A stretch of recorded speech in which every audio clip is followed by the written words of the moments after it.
জমি নিয়ে বিবাদের জেরে সংঘর্ষের ঘটনায় আহত হলো ৩ জন। শনিবার ঘটনায় চাঞ্চল্য ছড়িয়েছে উত্তর দিনাজপুর জেলার চোপড়া থানার দাসপাড়া পঞ্চায়েতের টেপাগাঁও এলাকায়।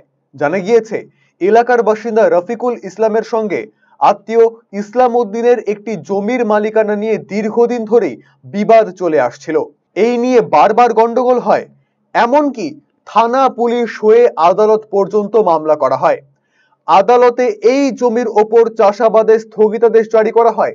তারপরেও এদিন সেখানে চাষের কাজ করছিল রফিকুল।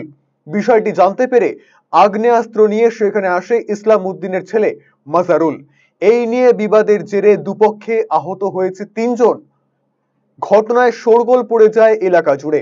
আহতদের উদ্ধার করে দলুয়া ব্লক প্রাথমিক স্বাস্থ্য কেন্দ্রে নিয়ে যাওয়া হয়। খবর পেয়ে চোপড়া থানার পুলিশ এসে পরিস্থিতি নিয়ন্ত্রণে আনে।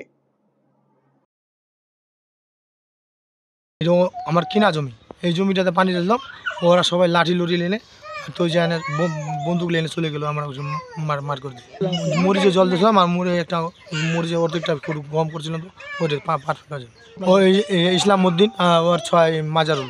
মানে কয়জন ছিল ওরা? ওরা ১০-১২ জন ছিল। আপনাদের কেউ আহত হয়েছে কি?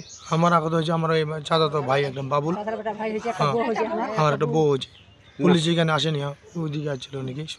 প্রশাসন আর কি, প্রশাসন দেখবে, মতো বিচার করবে। আজকে এই জমি ব্যাপার নিয়ে একটা সংঘর্ষ বেড়ে ওরা বলছে কি চাষ করছে, আমরা বলছি কি ওরা বলছে কি আমরা কোর্টের মাধ্যমে বন্ধ করেছি, একটা জব করে রাখছি। এই ব্যাপার নিয়ে এনে মনে করি যে এখন তাই মনে করি এরা বলে জমিতে চাষ করছিল, চাষ করার জন্য ব্যাপার হচ্ছে কি যখন আছে আমাদের খবর বলে আমরা দূরে আসলাম, আসে না আর কি মনে করি উভয় পক্ষকে সান্ত্বনাতে একটু মানা করলাম। কোর্টের উপরে আমরা না, কোর্ট যেটা রায় দিবে কোর্টের রায় অনুবাদে আমরা চলতে পারবো। পুলিশ আমাদেরকে বলেনি জমা করছে নি করছে, কিন্তু যেই দলের জমিটা ভোগ করতেছিল ও বলছে কি আমরা পুলিশকে জমা করছি। হ্যাঁ, পুলিশ একটু পরে আছে, ৫-১০ মিনিট পরে, ১০ মিনিট পরে পুলিশ আছে, পুলিশ আসলে